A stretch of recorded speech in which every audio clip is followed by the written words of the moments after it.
신약성경 311페이지 에베소서 2장 10절 보겠습니다. 자, 우리 한 절 말씀 우리 같이 한 목소리로 읽겠습니다. 시작. 우리는 그가 만드신 바라 그리스도 예수 안에서 선한 일을 위하여 지으심을 받은 자니 이 일은 하나님이 전에 예비하사 우리로 그 가운데서 행하게 하려 하심이니라. 아멘. 자, 오늘 우리가 읽은 이 말씀을 통해서요, 참된 믿음의 증거라는 제목으로 은혜를 같이 나누도록 하겠습니다. 우리 주보 맨 처음에 표지를 한번 좀 봐주시겠습니까? 주보 표지. 자, 우리 남색 글씨로 우리 글자들이 있죠. 우리의 믿음이. 자, 우리 주보 첫 표지에 있는 글씨들을 한번 같이 읽어볼까요? 자, 시작. 우리의 믿음이 드러나야 하는 곳 어디입니까? 일상생활. 모든 것을 통치하시는 하나님을 신뢰하는 품격 있는 믿음. 아멘. 우리 지난주 말씀 기억하십니까? 우리 품격 있는 믿음에 관해서 또 말씀드렸는데요. 우리의 믿음의 증거, 그것은 우리의 일상생활이어야 한다. 모든 곳곳, 삶의 모든 영역에 우리의 믿음이 드러나야 한다라는 것을 지난주에서부터 우리가 나누고 있습니다. 그래서 오늘까지 이 믿음에 관해서 좀 생각을 해보고요. 그리고 결국은 궁극적인 목적인 칭의와 성화라는 것, 성화, 거룩하게 됨이라는 것을 다음 주부터는 이제 구약에서부터 이렇게 좀 훑어오면서 하나님이 우리에게 원하시는 거룩함에 관해서 좀 생각을 해보도록 하겠습니다. 자, 오늘은 이제 또 다시 믿음에 관해서 한 번 더 생각을 해볼게요. 자, 우리 첫 번째 화면 먼저 한번 보여주실까요? 이곳은 이전에도 말씀을 잠깐 드린 적이 있는 전북 김제에 있는 금산교회라는 곳입니다. 김제 출신 목사님이 여기는 꼭 가봐야 된다고 해서 저도 한번 같이 가봤었는데요. 이 교회의 특징이 겉으로 보면은 잘 모르지만 교회가 건물이 이렇게 꺾여 있어요. 그래서 기역자 교회라고 하기도 하고 이렇게 시옷자 모양으로 되어 있는 교회라고도 합니다. 자, 그런데 이 교회가 왜 이렇게 꺾여 있을까요? 왜 시옷자로 되어 있을까요? 바로 남자 자리, 여자 자리 그렇게 나눠져 있기 때문이에요. 그래서 목사님이 가운데서 설교를 하시고 남자 자리, 여자 자리, 그리고 그 틈마저도 이렇게 가운데 칸막이를 쳐서 서로 이렇게 막아놓은, 그렇게 예배를 드리던 바로 그런 곳이었다고 합니다. 그래서 뭐 실제 이제 진짜 그런 일이 있었는지 모르겠는데 우스갯소리로 예전에 그랬다고 하더라고요. 예배를 마치고 이렇게 내려오면 이제 어떤 장로님이 목사님, 오늘은 아낙네들 쪽을 5번이나 보셨습니다. 이제 이렇게 얘기를 한대요.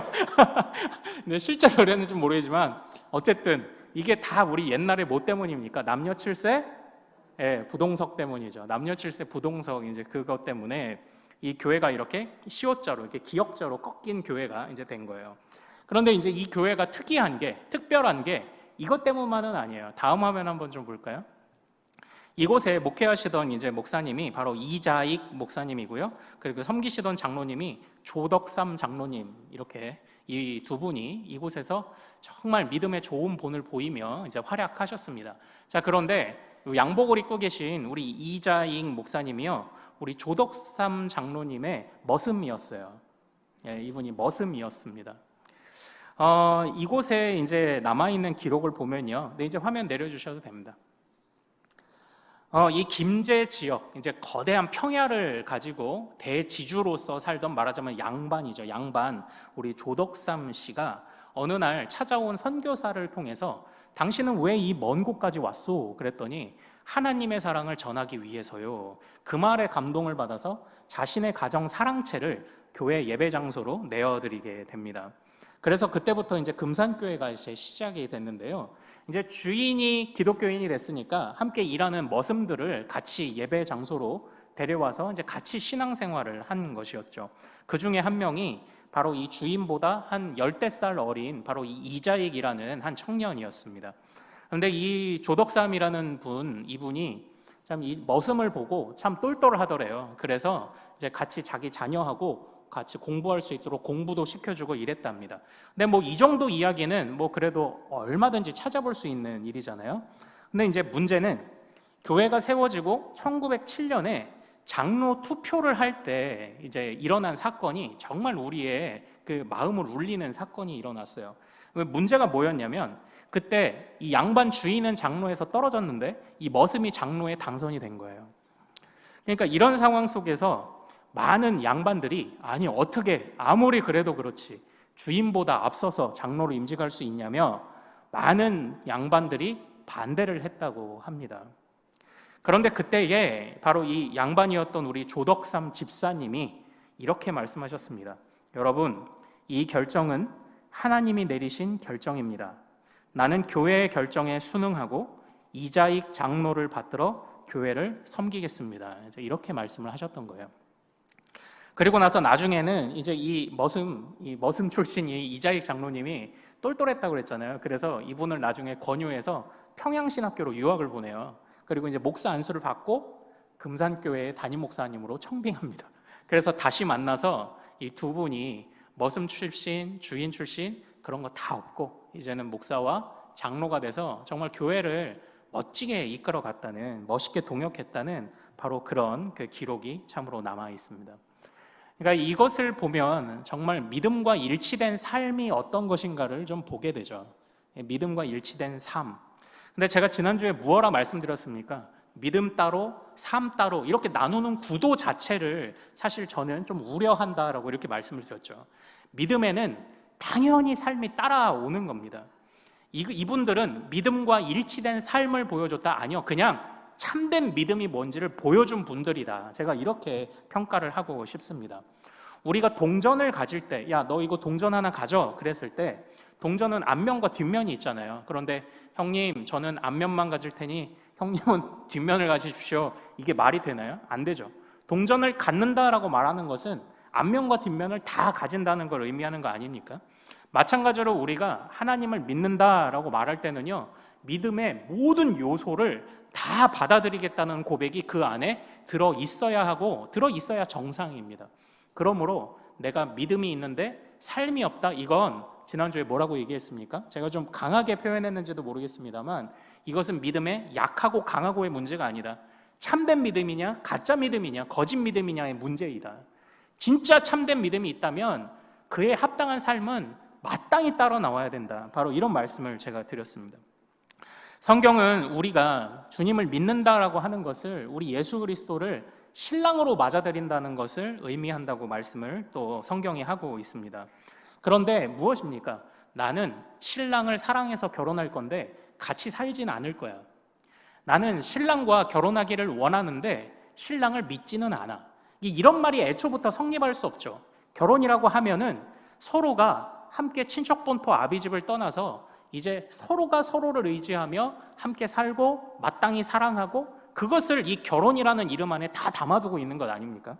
그런데 이제 우리는 여태까지 내가 믿기는 믿는데, 그러니까 이게 한편으로는 어떻게 들린다고 했죠? 내가 천국은 갈 수 있는데 그러나 합당한 삶은 아직 안 나와, 이렇게 말하고 있었다라는 거죠. 그래서 저는 이걸 거부한다라고 말씀을 드렸습니다. 아닙니다. 믿음은 합당한 삶이 나와야 하죠. 믿음에는 합당한 삶이.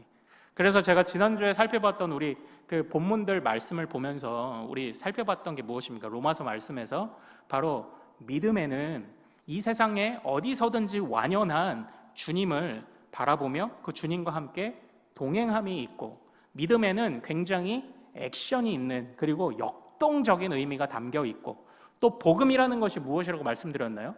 복음 자체가 우리 이사야서에서 뭐라고 얘기하고 있죠? 하나님이 통치하신다. 좋은 소식이 시온에 울려 퍼지는데 그 복음의 내용이 하나님이 통치하신다요. 통치하시는 하나님을 전적으로 따라가는 것이 복음을 믿는 일이다. 제가 이렇게 말씀을 드렸죠. 그래서 믿음은 굉장히 역동적이다, 이겁니다. 이 말씀을 드렸어요. 우리 마음속에 있는 그런 감정적인 동의만이 아니다, 이렇게 말씀을 드렸습니다. 믿음이라는 것이 그렇습니다.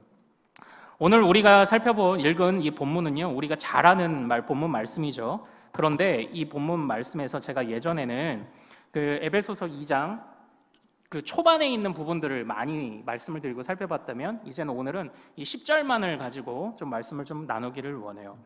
오늘 이 본문은요, 바로 하나님의 풍성한 긍휼과 큰 사랑과 지극히 풍성한 은혜와 그리고 그로 말미암아 구원받았음을 감격적으로 고백하는 사도 바울의 고백입니다. 그리고 특별히 그 은혜는 이방인이나 유대인이나 차별 없이 주어졌다라는 것을, 그러니까 우리 반상의 법도가 아무리 있다 해도 교회 안에 반상의 법도가 있습니까? 없습니까? 적어도 금산교회 안에는 없었던 거예요. 그러니까 유대인이나 이방인이나 모두가 주님 안에서 그 은혜를 받을 수 있음을 감격적으로 고백한 것이 바로 이 2장의 말씀이에요. 그런데 그렇게 하나님이 큰 은혜와 능력을 주시는 최종 목적지가 뭔가요? 그게 바로 10절입니다. 우리 10절 말씀 다시 한번 같이 읽어보겠습니다.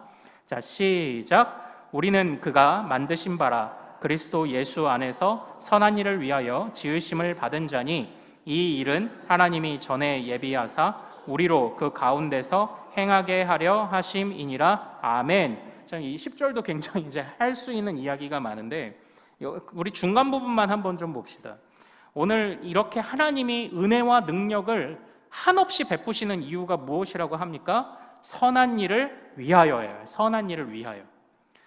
그러니까 그 위에 우리는 그가 만드신 바라, 이게 다시 빚으셨다는 뜻입니다. 우리를 구원으로 재창조하셨다, 새 생명을 주셨다라는 건데, 새 생명을 주셔서 무엇을 하시려고 하냐고 한번 생각을 해보십시오. 선한 일을 위하여예요. 선한 일을 위하여. 그러니까 제가 누차 말씀드리는 것처럼 우리가 구원받았다고 말하는 순간 우리가 갑자기 뾰로롱하고 홀연히 저 하늘로 사라지는 게 아니죠. 주님이 여전히 우리를 이 땅 가운데 놔두시죠. 왜요?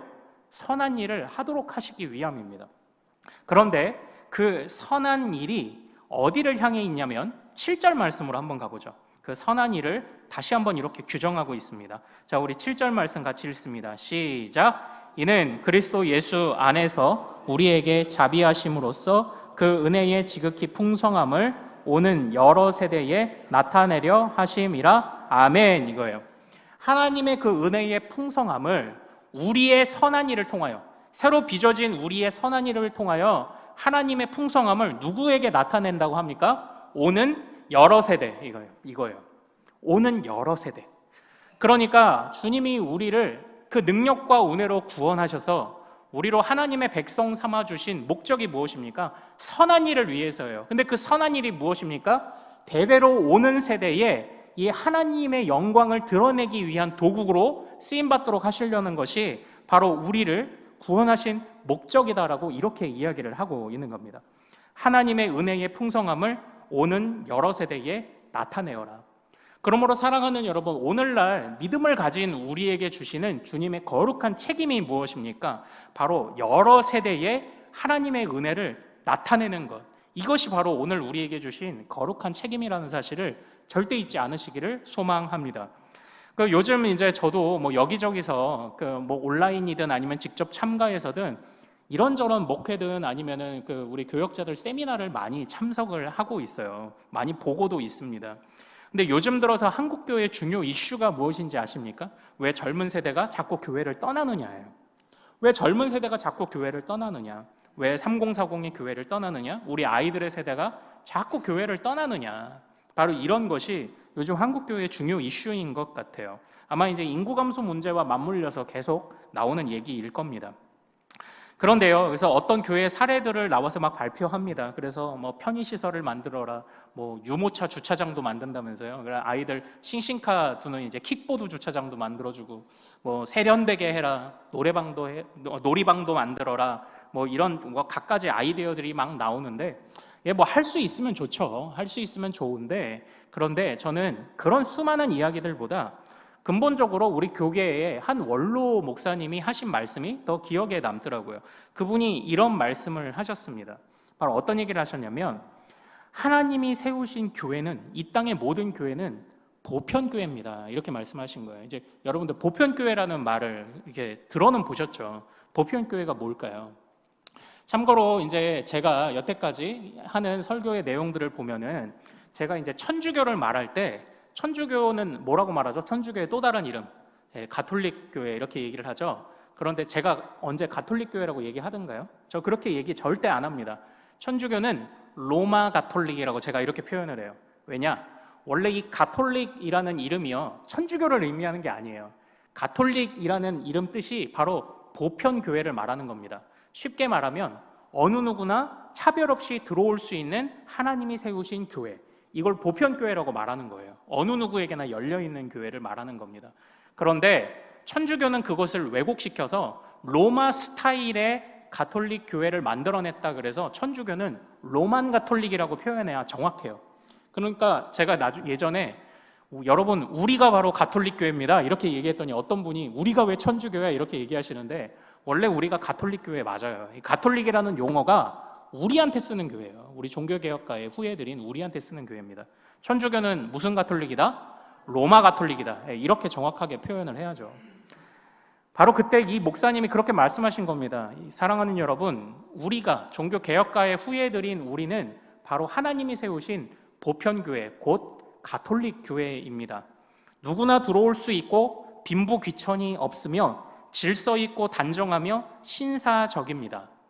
그러나 안타깝게도 젊은 세대가 보기에 한국교회는 누구나 들어올 수 없고 빈부귀천이 있으며 질서가 아닌 위계 질서가 있고 계급으로 변질된 모습이 있는 것 같습니다. 이렇게 평가를 하시더라니까요. 저는 이제 뭐 이것도 만들고 저것도 만들고 이것도 좋아야 하고 저것도 좋아야 하고 다 좋은데 이 원로 목사님의 이 말씀이 유독 가슴에 남는 겁니다. 우리 안에 들어오는 우리 젊은 세대든 아니면 모든 세대가 다 그렇죠. 모두가 이 안에 영적인 갈급함, 인생의 해답을 찾고자 다 교회 안에 들어왔을 겁니다. 그렇기 때문에 조금 불편함이 있을 수 있어도 어떤 시설의 문제는 어떻게 보면 2차적인 문제죠. 우리가 시설은 그럴싸하게 다 해주는데 이 영적인 갈급함을 채워줄 수 없는 교회는 사람들이 떠나가게 되어 있는 거예요. 이건 젊은 세대든 아니든 다 마찬가지죠. 그런데 이 안에 들어와 보니까 말은 보편교회고 말은 누구나 이 안에서 다 하나님의 백성이 될 수 있고 누구나 다 사랑하고 누구나 가족이라고 하는데 그 괴리감을 느끼는 거예요. 그래서 우리 젊은 세대들이 떠나는 게 아니냐, 이 괴리감을 어떻게 줄여갈 것이냐, 이제 이게 우리 한국교회의 숙제라는 말씀들을 많이 하시더라고요. 저는 좀 우리가 새겨들어야 할 필요가 있다는 그런 생각을 좀 했습니다. 그러다 보니까 이제 그 목사님이 어느 임직식에서 하신 설교가 또 하나가 생각이 났는데 그 목사님이 그래서 이렇게 물으시는 거예요. 지금 임직받는 분들, 이 교회가 누구의 것입니까? 이렇게 물으시는 걸로 설교를 시작하십니다. 이 교회가 누구 겁니까? 이게 내 교회가 아니죠. 하나님의 교회죠. 그러니까 하나님이 원하시는 하나님의 기준을 가진 교회로 이 교회를 제발 이끌어 가 주십시오라고 그렇게 부탁을 하셨던 바로 이 보편교회를 향한, 누구에게나 열려있는, 빈부귀천이 없는, 누구에게나 질서 있고 누구에게나 예의 바르고 누구에게나 화목한 이 교회를 향한 주님의 비전을 절대 잊지 마십시오. 이런 말씀들이 가슴에 정말 남더라라는 거죠. 그러니까 어떻게 보면 우리가 그동안 믿음은 있는데 삶이 없다고 말하는 것을 너무나도 쉽게 말해왔던 그런 결과들이 아닐까요? 저는 이제 우리 안에 있었던 여러 가지들이 다 잘못됐다고 이제 말하는 것은 아니에요. 말하는 것은 아니지만, 그러나 끊임없이 우리 교회가 이것이 내 교회가 아니라 하나님의 교회라면 끊임없이 우리가 하나님의 진리의 말씀 앞에서 이 교회를 계속적으로 점검해 나가야 하거든요. 그래서 어느 누가 와도 이곳에서 영적인 갈급함을 해결하고 나갈 수 있도록, 무장하고 나갈 수 있도록 도와주지 않는다면 우리 교회든 한국 교회든 정말 이제 계속 떠나보내는 그런 교회들만 남게 될 거예요. 그러면 정말 도무지 안 되지 않겠습니까? 그러니까 참으로 우리 큰숲교회가요, 중요한 목적과 사명을 갖는 겁니다. 오는 여러 세대에 하나님의 선하신 일을 드러내고 있는가? 우리가 이걸 정말 진지하게 물어야 하는 겁니다. 이제 그래서요, 그러니까 우리 교회 안에 있는 예전부터 이어져 오던 관례나 습관들 좋아요. 그러나 그 안에서 우리가 계속 돌아보면서 조금 우리가 신앙의 초보였을 때 만들었던 그런 관례는 과감하게 좀 덜어버리기도 하고 달라질 수 있기도 하고 젊은 세대하고 소통하기도 하고, 그리고 또 그 안에서 또 우리 안에 직분 같은 것도 정말 이 금산교회의 모습과 같이 정말 그 안에서 이게 계급이 아니잖아요. 이게 질서지 위계 질서가 아니잖아요. 그러므로 이제 우리 교회 안에서는요, 내가 이 나이 먹도록 내가 집사밖에 못 됐다라느니, 아니면은 아이고 나보다 연세 드신 분에게 집사님 부르기가 어렵다라느니, 아니 이번에 나는 뭐 직분자 안 돼서 난 교회 떠나겠다느니, 이런 얘기 앞으로 절대 한 번이라도 들리면은 제가 가만히 있지 않을 겁니다. 우리는 보편교회라니까요. 왜 자꾸 질서가 아니라 위계 질서를 만드냐고요. 정말 하나님 앞에서 우리가 진지하게 물어보자고요. 우리가 정말 성경을 따라가고 있는가, 우리 교회가. 그걸 진지하게 물어야 합니다. 우리 서두에 언급한 금산교회 이야기로 다시 한번 돌아가 봅시다. 정말 그 안에 빈부귀천이 없었습니다. 하나님의 뜻이오니 나보다 먼저 당신이 장로가 되십시오라고 머슴을 먼저 세웠던 그 금산교회의 모습. 그런데 그 금산교회가 더 위대하고 감사한 것이 뭐냐면요, 비슷한 시기에 이름만 들으면 알만한 역사적으로 뿌리 깊은 서울에 있는 교회들은요 같은 일을 겪은 거예요. 백정 출신들 목사님이 오기도 하고, 또는 백정 출신이나 아니면 갓바치들 또는 소위 천민들이 교회 안에 성도로 들어왔을 때 그들이 먼저 장로가 되는 일이 있었던 겁니다. 그런데 이름만 들으면 알만한 그 교회는 어떻게 했을까요? 금산교회는 하나님의 뜻이라고 하고 순종했잖아요. 그 서울에 있는 그 교회는 어떻게 했는지 아십니까? 교회를 양반들의 교회로 쪼갰습니다. 양반교회, 천민교회 이렇게 쪼갰다고요. 아직도 그 교회가 남아있다니까요. 역사상으로 그런 기록들이 남아있다는 거예요. 얼마나 지금 부끄러운 일이 그 안에도 그 당시에도 벌어지고 있었습니까? 그런데 결국 그러한 행동들이 뭐가 되냐면요, 그러한 행동들이 그 교회의 기준이 되는 거예요. 그게 그 교회의 수준이 되는 거예요. 그래서 금산교회의 이 이장익 목사님은 지금 이 금산교회는 믿음의 수준이 어떻습니까? 믿음의 기준이 어때요? 이만큼 지금 높은 거예요. 그러다 보니까 금산교회는 신사참배를 안 했대요. 이장익 목사님이 신사참배를 안 했고 정말 올곧게 신앙생활 하시면서 교회를 이끌고 우리 장로교단의 13대 총회장이시래요. 그분이 머슴 출신인데 그 뒤에서 우리 조덕상 장로님이 그분을 계속 이렇게 후원하는 겁니다. 정말 바르게 이끌 수 있도록. 그런데 이제 서울에 있는 그 교회들은요, 이제 양반교회, 머슴교회 쪼갰잖아요. 그게 자기들의 기준이 되는 거예요. 그러니까 하나같이 신사참배하는 거예요. 그들의 믿음의 수준이 그들의 기준입니다. 그럼 거기서 배운 자녀들, 다음 세대들, 오는 여러 세대들은 어떻게 되겠어요? 똑같이 그 수준으로 따라가는 겁니다. 빨리 제정신 차려서 바뀌지 않는 이상. 그러니까 결국 이런 문제들이 오늘의 우리의 믿음의 수준이 기준이 된다라는 것은 굉장히 이게 무서운 말이죠. 이 기준을 따라서 우리 자녀들과 오는 세대가 신앙생활 할 거니까요. 그러니까 참으로 우리가 오늘 우리 교회가 가지고 있는 이 신앙과 이 믿음이 정말 주님 안에서 참된 믿음으로 계속적으로 갱신되고 새로워지지 않으면 우리는 똑같이 이 정도 수준밖에 안 되는 우리 자녀들과 다음 세대를 만들어내게 될 거라는 겁니다. 정말 이 확실한 믿음의 기초를 갖게 되었던 이 금산교회, 이제 그런 모습들처럼 오늘날 우리 큰숙교회는요 절대 이 믿음의 수준에 있어서는 타협하지 않기를 소망합니다. 우리는 정말 더 높은 수준을 바라보며 가면서 신앙생활을 해야 하지 않겠습니까?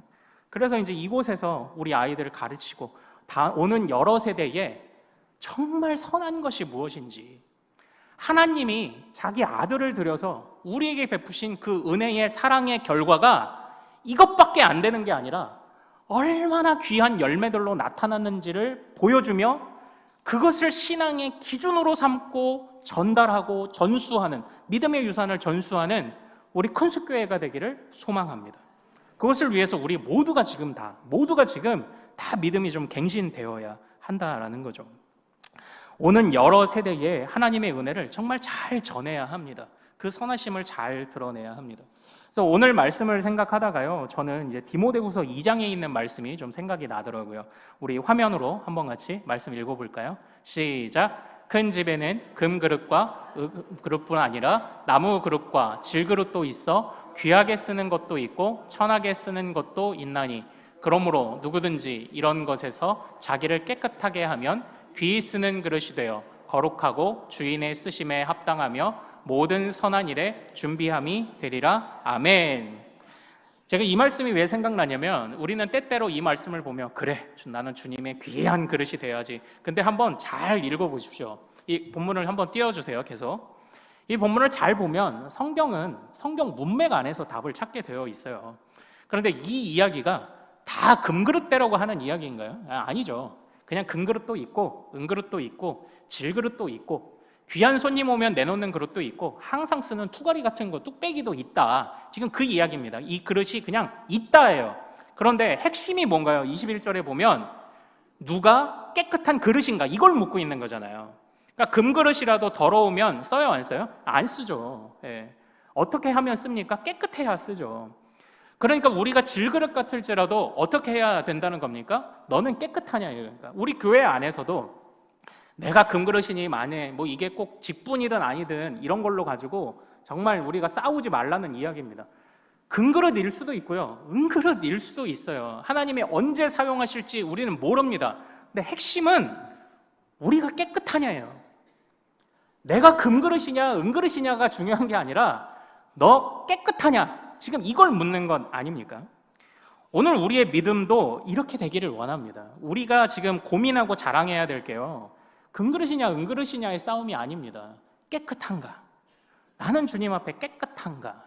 이걸 가지고 우리가 서로 선한 믿음의 경주를 해야 되는데 왜 자꾸 믿음의 경주가 아니라 다툼을 하냐 이거죠. 그리고 또 전 또 하나의 말씀을 좀 생각이 난 것이 있습니다. 창세기 12장 말씀인데요, 우리 같이 한번 읽어보겠습니다. 시작. 여호와께서 아브라함에게 이르시되 너는 너의 고향과 친척과 아버지의 집을 떠나 내가 내게 보여줄 땅으로 가라. 아멘. 참 이게 정말 중요한 말입니다. 이게 우리가 익숙했던 것들, 그러니까 결국 이게 이 아브라함에게 있어서는 자신의 보호의 울타리가 되던 그 하란 땅을 떠나는 것으로 표현됐지만 결국은 이게 뭐예요? 옛 자아를 벗어버려야 새 사람을 입기 때문이라고 말하고 있는 것 아닙니까? 그러니까 아직도 벗어나지 못한 옛 자아에 매달려서 그렇게 신앙생활을 하면요, 이게 안 돼요. 이제 우리는 우리 안에 새롭게 주님이 빚어주신 새 사람으로 신앙생활을 해야 되는데 아직도 옛 자를 붙들고 신앙생활하면 그러니까 교회 안에 질서가 없고 예의가 없죠. 예, 주님의 방법으로 주님의 법칙으로 우리가 계속 배워가며 신앙생활을 해야 되는데 자꾸 옛 제아로 하는 겁니다. 그리고 제가 이제 요새 이제 좀 이단에 관해서 이런저런 자료들을 찾다 보니까 왜 이제 신천지에서 다시 빠져나온 분들의 간증들이 좀 있더라고요. 그걸 들어보다 보니까 신천지가 잘못된 것을 알았어도 못 빠져나온대요. 왜 그러냐면 거기에 매달려 있었던 자기 자신이 너무 한심하고 나의 지난날의 신앙과 열심과 나의 인생이 부정당하는 것 같아서 자기 자신을 잃어버리는 것 같아서 못 빠져나온다고 합니다. 그러나 사랑하는 여러분, 그럴수록 더욱 빠져나와야죠. 지나간 우리의 자아를 진짜 부인해야지만, 도려내야 새살이 돋는 것처럼 이 썩은 데는 도려내야 되는데 우리는 새로운 이단에 있다가 빠져나올 때에도 지난 나의 미련함을 내가 스스로 못 받아들인답니다. 그래서 아직도 그 옛자에서 못 벗어나기도 하고, 우리 교회 안에 머물고 있는 우리도 자꾸 옛자에서 못 벗어나서 그냥 그대로 하던 대로 그냥 신앙생활하고 이제 바로 그러는 것 아닙니까? 그래서 이제 사랑하는 여러분, 교회 안에서 제가 특별히 그런 언급을 많이 하진 않는데 이제 많이 들어보셨을 거예요. 교회 안에서 금전거래 하지 마십시오. 또 교회 안에서 또 서로 빌미가 될 수 있는 일들을 하지 마십시오 하는 이유가 그겁니다. 아직 우리가 좀 덜 익은 상태에서는, 덜 성숙한 상태에서는 이것들이 우리를 유혹하는 유혹의 올가미가 될 수 있어요. 그러니까 애초부터 일단 우리가 성숙하고 성장하기 전까지는 이걸 일단은 한번 차단을 하는 거예요. 끊어내는 거예요. 그러니까 교회 안의 질서를 위해서 이제 이런 것들도 생각하고, 왜냐? 안 그러면 자꾸 옛 자아로 우리가 교회 안에서 신앙생활을 하니까 그런 것 아닙니까? 그러나 우리는 어떻게 해요? 주님이 주신 새로운 자아로, 이건 우리가 평생 배워가야 할 거죠. 주님이 주신 새로운 자아로 이제 금산교회와 같이 정말 질서 있게 아름답게 신앙생활을 해야 하는 것이 정말 우리 교회의 숙제가 아닐까, 그런 생각을 해보게 됩니다. 그러므로 우리 안에서는요, 우리의 믿음을 오는 여러 세대에 정말 잘 전수하기 위해서 어떻게 해야 합니까? 우리가 깨끗한가, 우리가 주님 앞에 깨끗한가를 고민하는 우리 큰숲의 모든 가족들 되시기를 소망합니다. 그리고 옛 자아가 아니라, 옛 습관이 아니라 주님이 주신 새로 입은 새 사람으로 우리가 신앙생활을 하고 판단하고 생각하고 함께 교정하고 함께 자라가는 그런 큰숲교회가 되기를 소망합니다. 그래서요, 우리 믿음의 선배들은요, 우리 그리스도인답게 정말 살아가는 것에서 순종도 강조했어요. 그런데 순종만큼 강조한 게 뭔지 아십니까? 회개예요, 회개. 제가 예전에 우리 예배의 요소에 있어서 대표 기도를 말씀드릴 때 말씀드렸던 내용이 뭔지 기억이 나십니까? 우리 믿음의 선배들의 대표 기도의 주된 내용은 뭐였다? 회개였어요, 회개. 왜냐하면 우리가 하나님 앞에 순종해야 되는데 순종의 삶을 살고자 하지만 불쑥불쑥 튀어나오는 옛 자아 때문에 제대로 순종이 안 되는 것을 뼈저리게 느끼는 겁니다.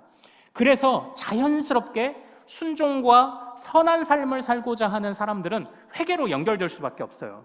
이 회개라는 것은 내가 지금 싸우는 거거든요. 주의 선한 일을 위해 싸우는 거거든요. 근데 이제 잘 생각해 보십시오. 나중에 또 말씀드릴 때가 있겠지만, 순종만 해라, 주님이 오신 구원의 은혜만 붙잡아라 하고 회개를 말하지 않으면 이게 구원파예요. 구원파 교리가 그거예요. 한 번 구원받은 사람은 회개할 필요가 없다. 주님이 이끄시니. 멋있는 말 같죠. 그런데 그들이 아직 이미와 아직의 이 긴장을 모르는 겁니다. 우리가 익어가고 있음을, 우리가 성숙해가는 과정 중에 있음을 모르니까 그런 소리를 하니까 자꾸 이단 맞는 것 아닙니까? 이번에도 또 어떻게 또 저기 기독교 재단 대학교가 기독교 유산을 그대로 지켜준다는 그 조건을 내걸고 이 구원파한테 학교를 넘겼다는 얘기를 들려가지고 제가 아주 지금 짜증이 확 났어요. 한국교회가 진짜 왜 이러는지 모르겠어요. 구원파하고 우리 개혁교회가 뭐가 다른지도 모르고 믿음의 유산을 잘 지켜줄 것으로 우리가 믿고 그 재단에 우리 학교를 넘긴다. 아이고, 아직 진짜 우리는 정말 정신을 똑바로 차려야 합니다. 우리가 순종하는 삶을 살고자 한다면 바로 회개로 연결되고요. 그런 과정 속에서 지금 우리가 다음 세대에, 오는 여러 세대에 하나님의 선하심을 드러낼 수 있는 바로 그런 교회가 될 수 있다라는 것입니다. 그러므로 사랑하는 여러분, 참된 믿음의 증거는 무엇입니까? 우리의 일상생활 안에 그게 다 녹아와야 돼요. 우리가 참으로 하나님께 순종하는가, 또 그 안에서의 우리의 실패를 정말 가슴 아파하며 회개하는가, 우리 이것들이 참으로 우리의 믿음의 진정한 증거가 된다는 것을 절대 잊지 않으시기를 소망합니다. 우리 주님 앞에 우리 깨끗하게 되는 깨끗한 믿음을 고백할 수 있도록 한번 우리가 간구하는 그런 백성들 되기를 소망합니다.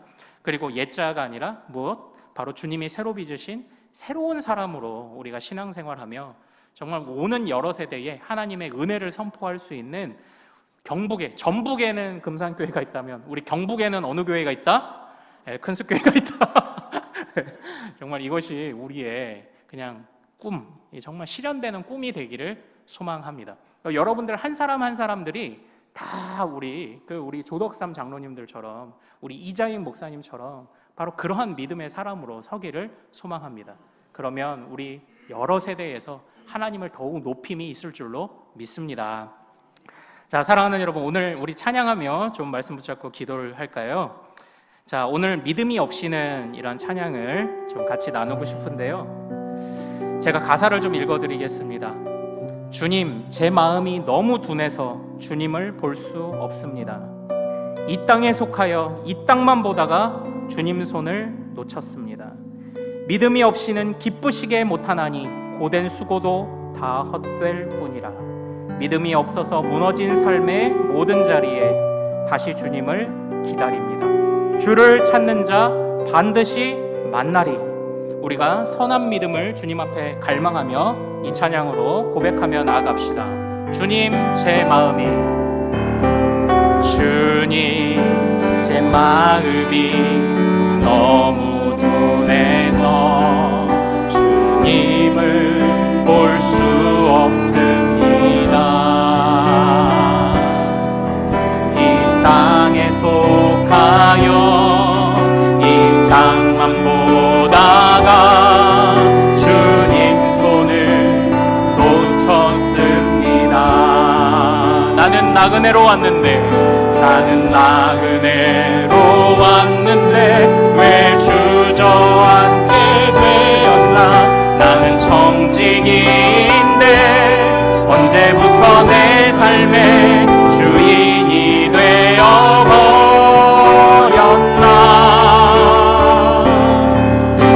믿음이 없이는 기쁘시게 못하나니 모든 수고도 다 헛될 뿐이라. 믿음이 없어서 무너진 삶의